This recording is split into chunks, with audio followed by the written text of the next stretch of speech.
Imagens à mostra. A luta das mulheres por igualdade de direitos no Brasil.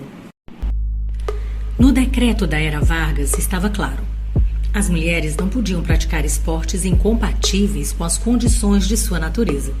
Estamos falando do decreto número 3.199 de 1941. O argumento era de que a prática feria a chamada natureza feminina e, com isso, de 1941 até 1979, foi eliminada qualquer chance de atletas mulheres praticarem esportes. Apesar da proibição, as mulheres nunca pararam de jogar futebol. Sempre desafiaram a essência feminina e ocupavam campos de várzea e locais em que o Estado não chegava. Após 4 décadas, a regulamentação do futebol feminino veio em 1983. Mas devemos lembrar o quanto a proibição trouxe reflexos negativos no esporte até hoje, como pouco incentivo ao futebol feminino e a falta de patrocinadores. Comemora-se nesse dia 5 de setembro o Dia Internacional da Mulher Indígena, criado em 1983 para guardar na memória coletiva uma situação de enfrentamento, uma situação de luta pela sobrevivência. Para nós brasileiras, o bem viver poderia ser lido como uma espécie de antítese das formas de violência que a Lei Maria da Penha nos ensinou a enxergar. Bem viver, numa tradução pela mulher brasileira, seria viver sem violência física, sem violência sexual, sem violência psicológica, sem violência moral, sem violência patrimonial. O discurso completo da Eliane Guajajara você encontra na página da Procuradoria Especial da Mulher. O ano era 1985, 6 de agosto. Há 38 anos, o estado de São Paulo era o primeiro no país a criar uma delegacia de defesa da mulher.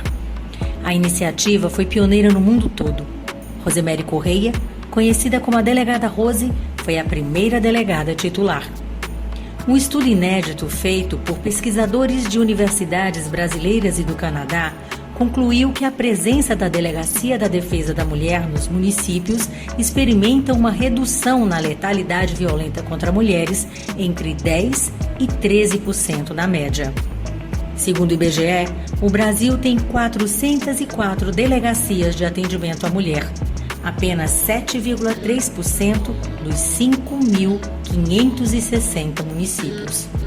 Ano passado, o Brasil teve 3,9 mil homicídios dolosos de mulheres. A cada 6 horas, uma mulher foi assassinada em 2022. O primeiro Encontro Nacional de Mulheres Negras foi realizado entre os dias 2 e 4 de dezembro de 1988 em Valença, Rio de Janeiro. O evento contou com a participação de 450 mulheres negras de 19 estados e foi precedido por encontros e seminários estaduais de mobilização e debate político. Considera-se que Valença contribuiu para impulsionar o movimento contemporâneo de mulheres negras ao permitir um exercício de identificação da urgência em ultrapassar as fronteiras do feminismo através de uma articulação da questão racial com as questões de gênero e classe. Foi apenas na Constituição de 1988 que as mulheres passaram a ser vistas pela legislação brasileira como iguais aos homens. Somente após as pressões da pauta feminista, aliada com outros movimentos populares que ganharam as avenidas, é que foi possível vencer essa realidade opressora. As mulheres foram incluídas legalmente como cidadãs, com os mesmos direitos e deveres dos homens, pelo menos na Constituição. Maria da Penha, a farmacêutica que deu seu nome à lei, precisou ser vítima de 2 tentativas de homicídio e lutar por quase 20 anos para que finalmente conseguisse colocar seu ex-marido criminoso atrás das grades. Definitivamente, essa é uma das conquistas do feminismo mais importantes para as mulheres brasileiras. A Lei nº 11.340 de 2006 foi sancionada para combater a violência contra a mulher. Entre os crimes virtuais mais comuns e mais sérios está a pornografia de revanche, ou de vingança que está atrelada à violência de gênero. Em 2012, foi sancionada a Lei nº 12.737, Lei Carolina Dickmann. Vocês devem ter ouvido falar do caso. A atriz teve o computador invadido e fotos pessoais foram divulgadas sem autorização por hackers. Entre outros delitos contra a mulher, o crime de exposição de conteúdo sexual na internet ainda é subnotificado. A lei vale para homens e mulheres que são vítimas desse tipo de delito, mas cabe ressaltar que o ambiente digital incrementa sobremaneira a violência contra a mulher porque a tela causa dois efeitos: a sensação de anonimato do autor, que sente que não será descoberto, e o distanciamento físico da vítima. Em 2014, o dia 25 de julho entrou para a história do Brasil oficialmente.